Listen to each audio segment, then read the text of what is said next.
everybody, and welcome to episode 18 of May Google Be With You. Now, you're probably looking at this recording saying, it looks a little weird. Well, this recording is because we're going to be exploring about Chromebooks today. These are a fast-growing device in Edmonton Catholic schools, and I think sometimes we get a little bit confused about the difference between a Chromebook and a laptop. So I'm logged in here on my Chromebook, and I'm going to be showing you some of my best tips and tricks just to be able to use this device just to its best of your ability.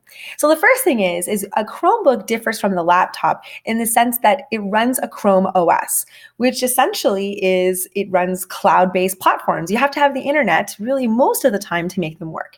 Now, with that being said, we can use the Google tools offline. So that's not a problem, but basically we don't install any other typical software that you would normally have on a laptop. Also, some of the things like some of the shortcuts or just the where things look is also a little bit different. But it's a very inexpensive, durable device, and this is our number one device that we have right now in Edmonton Catholic schools. So I'm going to take on a little tour of my Chromebook here and show you just some of those different pieces. The first thing is that we want our students adding a person when they first use a Chromebook, that you find that in the bottom left-hand corner of the Chromebook, and they sign in using their district email and password. In Edmonton Catholic schools, your district email and password is both your Microsoft and your Google account at the same time. So that makes it really handy. We don't have to have separate accounts. Once you log in, you can see your Chromebook is all set up for you. Now, mine's a bit customized. You can see I have a wallpaper. I've got some things down here. So let me first of all give you the tour. Right here, we do in fact have our wallpaper. It is nice to be able to personalize for students, just to be able to have something that they like on their wallpaper. To fix your wallpaper, you can just right-click. Now, right-clicking on a Chromebook. Right-clicking on a Chromebook.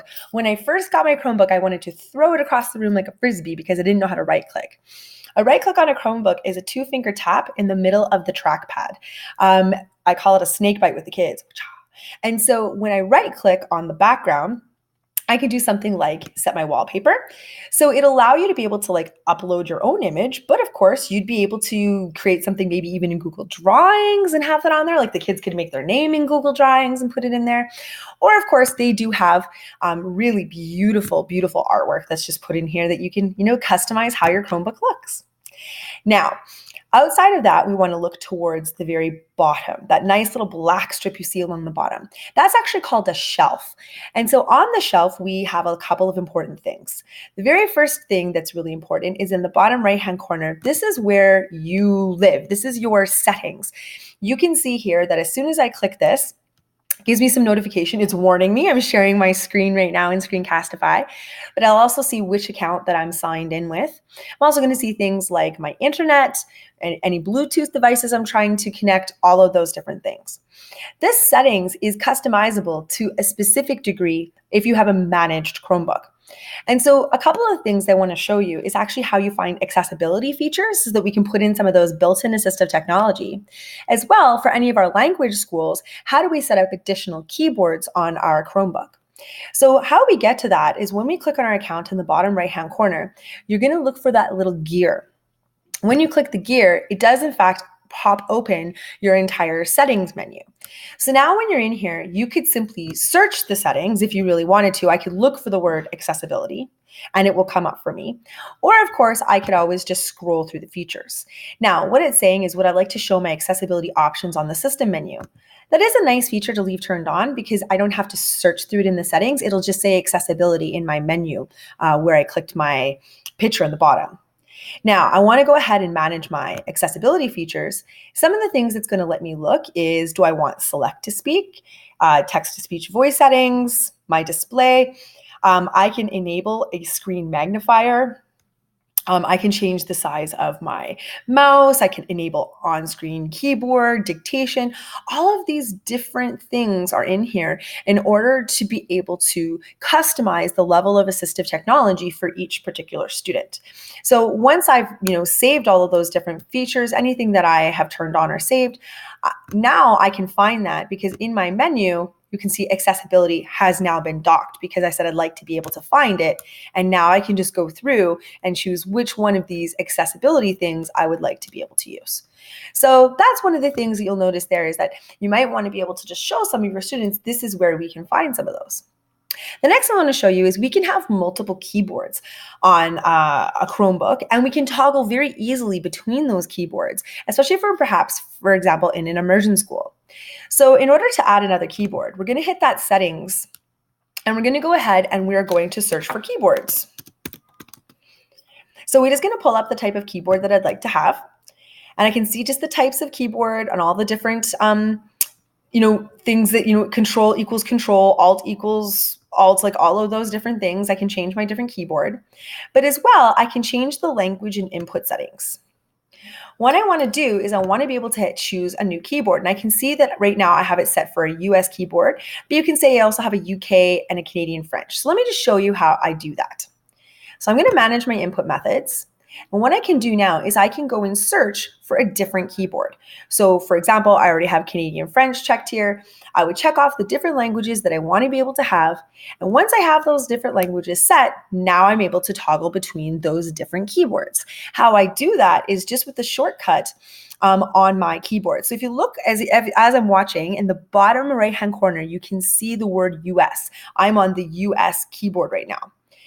If I hold down Control, Shift, and Spacebar, you can see I just toggled to a Great Britain keyboard, my Canadian French keyboard, back to my US keyboard. So it's just easy to toggle so that it recognizes that language that you're trying to type in, and then you'll get the proper accents that go along with the different things. So it is really important that, maybe you have set up your device, you've set up your Google Docs to have the French language, then you need to make sure that you're using a French language keyboard so that you have the proper, accents and things that go along with it, in addition to just having the French availability. So that is important to make sure that you customize if you're a language school. So now let's talk about what else we have here on this shelf. So on this shelf, you can see that I do have a few apps, what are called pinned. It means they always live here on my shelf. So you can see these few I have here in addition to Google Classroom, as well as my image viewer, my camera app. So what I'm going to show you is how I find all my apps, and then how do I make sure that my apps stay here on my shelf. Now, I usually like to use the rule of 5. As soon as you're pinning more than 5, you're really trying to still search for them. But the bottom left-hand corner, that little black circle, that's actually your app launcher on a Chromebook. So when I click the app launcher, what I can do is I can search my device for those different apps, and I can, just see which ones there are. Or I can also just be able to swipe up here and scroll through, and you can see all of the different apps that I have here on my Chromebook. So, you do have a lot of those. As much as we said there's no install programs, apps are as close as you can get to having an install program on a Chromebook. And it just runs on Chromebooks alone. And you can see that I have a number of really great apps, things like different math apps, coding apps, you name it. I have different things that I can put on here. Now, if there is an app that I really was trying to find and I wanted to pin, I can do that. So for example, maybe I really want this IPvo visualizer. This is a really great webcam app that I can put on my Chromebook. And what I can do is I can take some time-lapse images, maybe of a scientific investigation I was doing. If this was something I wanted to come to often, one of the things you can do is right-click on any app, and you can actually pin it to the shelf. What that does is, yes, I can go and I can find it here in my file, in my launcher, but I've also just pinned it here to my shelf. And of course, you can right click to unpin. So it is nice, easy way to do it. One of those apps I strongly recommend that you pin to your shelf is the Google Classroom app, because then it's just very fast to be able to get to your Google Classroom. As well as I like to have the Files app. This is sort of the Bermuda Triangle of the Chromebook, because it's where does my stuff go when I download it, when I save it, when I do a screenshot? So I just want to show you a couple of things here. I do have this presentation attached for you at the bottom of this video, but what you're going to notice is that I do have a thing about being able to take images. And so when I have images on a Chromebook, screenshots are just the best way for kids to be able to capture their learning, and they can either hand in that screenshot directly to the Google Classroom, or they could put that screenshot right in a slide presentation, on a doc, on a drawing. It is really handy. It's also great for teachers just to be able to make some visual instructions for students as well. And you can see I have a little image here of the shortcut. So what you're looking for is you're looking for the button in the middle of your Chromebook keyboard that looks like a square well, two little lines beside it. That's how we do a screenshot. Control Shift and the same button lets you do a partial screenshot. So if I was to do that right now, I could come on over here. I could take a screenshot of this. What it's going to do is it's going to give me I've taken a screenshot for you. The screenshot automatically goes in your downloads of your Chromebook. But of course, I can copy it to my clipboard. Now on anything that I've got going here, if I was just to go and insert a new slide really quickly, I can just paste that screenshot because I copied it to my clipboard and now it's sitting right there. So it is really handy for that quick grab this, grab this, grab this. Last week, we covered a lot of the Google Geo tools, and I love to have kids do screenshots of what they're doing in Google Earth in order to put inside of a slides presentation. So that's a really just handy way to be able to use those screenshots and hand them into the classroom. Now, where did that screenshot go? Well, what happens is there still is a file explorer. There's a Files app on a Chromebook. This is how you not only get to your Google Drive and all of that experience from your Google account, but they're also, depending on the Chromebook you have, there is a certain amount of file space and download space on each one of these Chromebooks. So if you don't have your Files app pinned yet, you just go to your File Explorer, you're going to search for the word file, and then you're going to find that Files app come up. Right-click to pin it to your shelf. Mine's already pinned. Now, this is where everything goes. This is that, like I said, Bermuda Triangle. If I took a screenshot or I downloaded an image, where is it? Well, one of the things you'll notice is that there is downloads. Well, that screenshot that I just took is actually just sitting right here in all of these screenshots. You can see I do a lot of screenshots. My Google Drive is also completely attached. So now here's all of my different files that I've got. I can sort them by name, I can sort them by date, all those different things. And so I have my full Google Drive in addition to my different downloads. So it is important to know that when you are taking things like screenshots, it does actually go somewhere. And so you can go ahead and look in your Files app. Now, I also want to talk to you about the camera app. There is a built-in camera. Now, right now, I'm using the tool called Screencastify. This is probably my number one favorite extension because it does let me do screen recordings like this, whether it's an embedded webcam like I have, and I'm still recording my screen, or you can also do it so it's just a straight webcam on you. It is nice to be able to have kids do some screen recordings and hand it in. Well, we have another option for that on Chromebooks. We can look inside of our Chromebook and you can actually look for the camera app. Now, the camera app is a really fantastic way for kids to be able to take some images and open it up with their Chromebook. This is getting to be a little bit too much, Trish. I know that's what you're all thinking.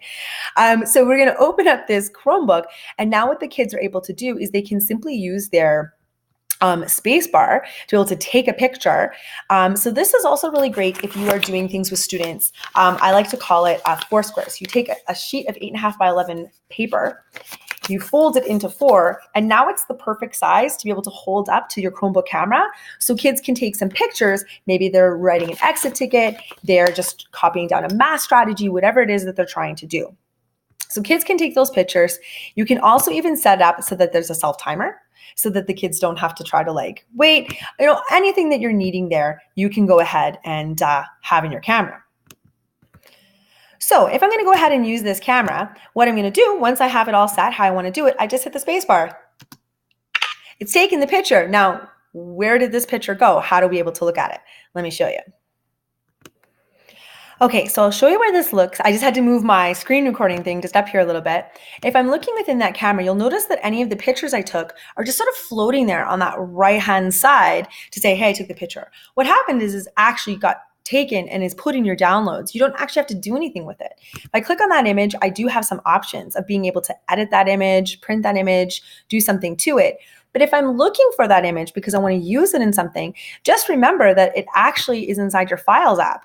I can even just hit recent and I can see the screenshots that I just took all saved for me, ready to go to use in a presentation, hand into the classroom, whatever it is that I'm doing. Also, there is a video recorder. So even though I'm using Screencastify right now because I wanted to record my whole screen, kids can actually use this video camera right in here. Same thing, they can hit record. I'm talking, it's recording. It's a little strange with 2 recorders going on. And same thing, as soon as they hit stop, that recording has now been saved for them. It's in their downloads. They can use it, and they just have to remember to go to their Files app. Even just go to recent, and they're going to see that video that they just took is sitting there for them. So another great way just to be able to quickly hand something into the Google Classroom. That's why I really like to keep both my camera app and my files app pinned to my shelf, because I'm using those features with kids over and over and over again. Okay, so the last thing I want to talk to you about making your Chromebook experience great is being able to have things like apps and extensions. Now, I do have an entire episode coming up on our last day with the greatest list of apps and extensions ever.